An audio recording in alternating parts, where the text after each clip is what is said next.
Hello and good morning, everybody. How are you doing? Great. Thank you for having us.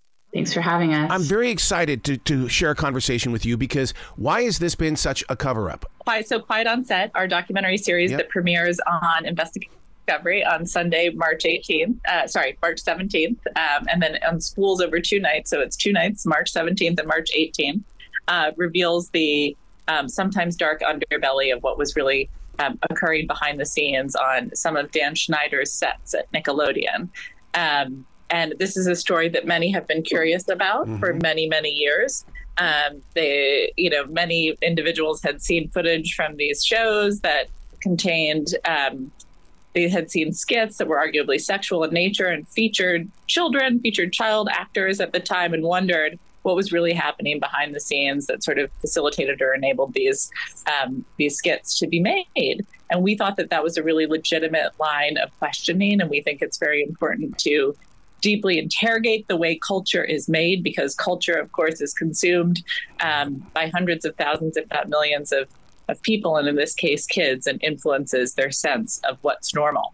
You know, for the past 7 or 8 days, there's been a lot of what I was calling clickbait, and until I really got into what this is all about, I just thought it was clickbait with these stories. But now, with you bringing this out here even more, it's going to become the conversation, and people are going to be sitting there watching these different shows in a way different way. I think certainly working on this project has completely changed the way in which we perceive these shows. Yeah. The more you know about the conditions under which they were made, I think, and the more closely you simply look at the content itself, the more you see and the more you perhaps question whether or not it was appropriate, period. Yeah. And I think one of the other, things that we learned as part of this project is as we, reached out to people and spoke with people and began to, understand that for many of these former child actors, crew members, people who worked on these sets, the experiences had a long-standing impact on them as well, that has shaped them and ultimately shaped, their lives, and what they produce shaped, the culture as well. Yeah, because we've all grown accustomed to the fact that, oh my God, they're in the big time. They have the greatest life on the planet. We don't know the story. Now you're bringing the story forward to us. I mean, I've been with Drake Bell. I mean, the conversations we always had were upbeat and fun, and then to learn new things about him. Now I just want to embrace him. Yeah, I think certainly there's a dark underside to fame. And I think that we're in the midst of an interesting moment culturally in which we're understanding that there is a dark underbelly to fame, right? I think there are a number of projects and moments that have sort of created and developed that sense of it.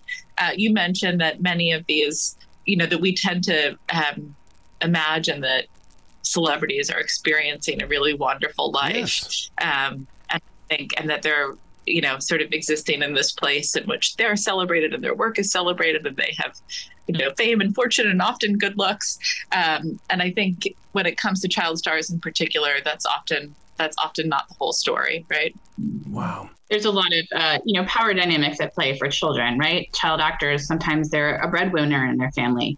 They're, they're not adults. And they often have very big dreams and pressures on them. And, a showrunner or people on the set who are adults have the power oftentimes to make or break their future.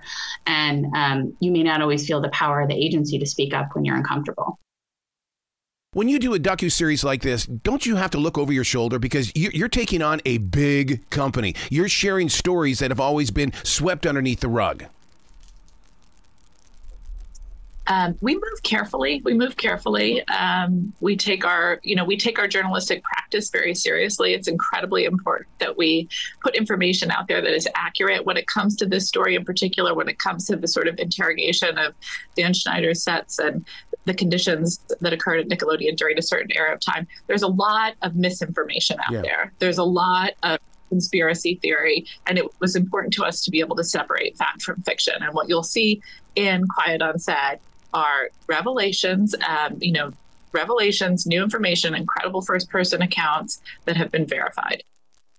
And I think what we really wanted to do was to center the voices of people who had, felt like their voices and their experiences were in the shadows, and rely on those first-person accounts in Quiet on Set. You know, it's docuseries like this that really does lift the game of journalism, because there for the longest time, all it was a 5-minute, maybe a sound bite on the 5 p.m. news. But now, I mean, you take us into this docuseries and you share with us the whole story at your own pace. Well, thank you. We wanted to create a work that was sweeping, right? The story spans decades. It involves dozens, if not hundreds of people.